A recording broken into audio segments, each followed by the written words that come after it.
চলতে ফিরতে একটি সূরা বেশি বেশি পড়ুন, রিজিক আপনার কাছে এসে ধরা দিবে।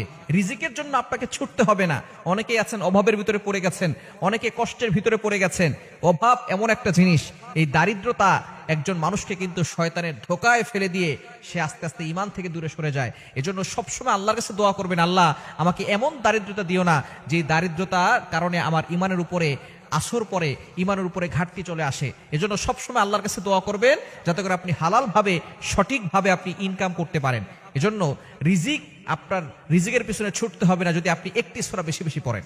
নবীজি সাল্লাল্লাহু আলাইহি সাল্লামের কাছে একবার এক গ্রাম্য ব্যক্তি এসে বলতেছেন, ইয়া রাসূলুল্লাহ, ইয়া হাবিবাল্লাহ, আমি টাকা পয়সা ইনকাম করি কিন্তু আমার টাকা থাকে না, আমার টাকার ভিতরে কোনো বরকত নাই। ইয়া রাসূলুল্লাহ, এমন কিছু আমল বলে দেন যে আমলের মাধ্যমে আমার টাকার ভিতরে বরকত হবে এবং আমার ঋণ মুক্ত হবে এবং আমি হালালভাবে সম্পদশালী হতে পারবো। নবীজি সাল্লাল্লাহু আলাইহি সাল্লাম তাকে চমৎকার একটি সূরা শিক্ষা দিয়েছেন এবং তিনি বলেছেন, তুমি ঘরের দরজায় দাঁড়িয়ে এই সূরাটা পড়বে এবং বেশি বেশি করে এই সূরাটা পড়বে এবং বিশেষ করে যখনই ঘরের সামনে যাবে তখন ঘরে প্রত্যেকটা মানুষকে সালাম দিবে। ঘরে যদি কেউ নাও থাকে তারপরে তুমি সালাম দিবে এবং বিসমিল্লাহ পড়ে এই সূরাটা 3 বার পড়বে। এই সূরাটার আমল যদি তুমি করতে পারো তাহলে আল্লাহ পাক রব্বুল আলামিন তোমার ঘরের ভিতরে রিজিক দিয়ে দিবেন। তোমার যে ইনকাম থাকবে, ইনকামের ভিতরে বরকত আসবে। রিজিক নিয়ে তোমাকে টেনশন করতে হবে না, আল্লাহ পাক রব্বুল আলামিন রিজিক তোমার কাছে পৌঁছে দিবে।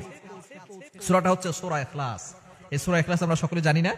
কুল হুয়াল্লাহু আহাদ আল্লাহুস সামাদ লাম ইয়ালিদ ওয়া লাম ইউলাদ ওয়া লাম ইয়াকুল লাহু কুফুয়ান আহাদ।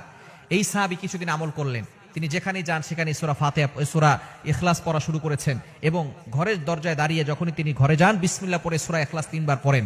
আল্লাহ পাক রব্বুল আলামিন তার সম্পদে এত বরকত দিয়েছেন, কিছুদিন পরে নবীজির কাছে হাদিয়া নিয়ে গিয়েছেন, ইয়া রাসূলুল্লাহ, ইয়া হাবিবাল্লাহ, আপনি যে আমল আমাকে শিক্ষা দিয়েছেন, এই আমলের মাধ্যমে আল্লাহ তাআলা আমাকে সম্পদশালী বানিয়েছেন, আপনার জন্য আমি কিছু হাদিয়া নিয়ে আসছি। সুতরাং আপনি যদি ইয়াকিনের সাথে, বিশ্বাসের সাথে আমল করতে পারেন, অবশ্যই আপনি উপকৃত হতে পারবেন। সূরা ইখলাসের অনেক ফজিলত রয়েছে, আমরা হাদিসের ভিতরে অনেকেই এইটা জানি, কমন হাদিস, যে ব্যক্তি সূরা ইখলাস একবার পড়বে 10 পারা কোরআন শরীফ পড়ার সওয়াব তার আমলনামায় চলে যাবে।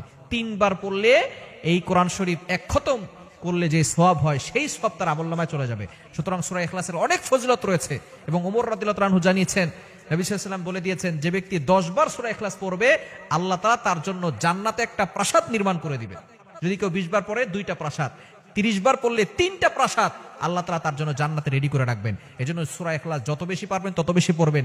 দুনিয়াতেও আপনি সম্পদশালী হবেন, টাকার জন্য কারো কাছে হাত পাততে হবে না, একটা কাঁচামরিচের জন্য কারো কাছে হাত পাততে হবে না। আল্লাহ তাআলা আপনার রিজিকের ব্যবস্থা করে দিবেন, রিজিকের পিছনে আপনাকে ছুটতে হবে না, রিজিক আপনার কাছে এসে ধরা দিবে এবং আখিরাতেও এই সূরা ইখলাসের মহব্বত আপনাকে জান্নাত পর্যন্ত পৌঁছে দিবে। আল্লাহ তাআলা আমাদের সকলকে এই সূরা ইখলাসের আমল বেশি বেশি করার তৌফিক দান করেন।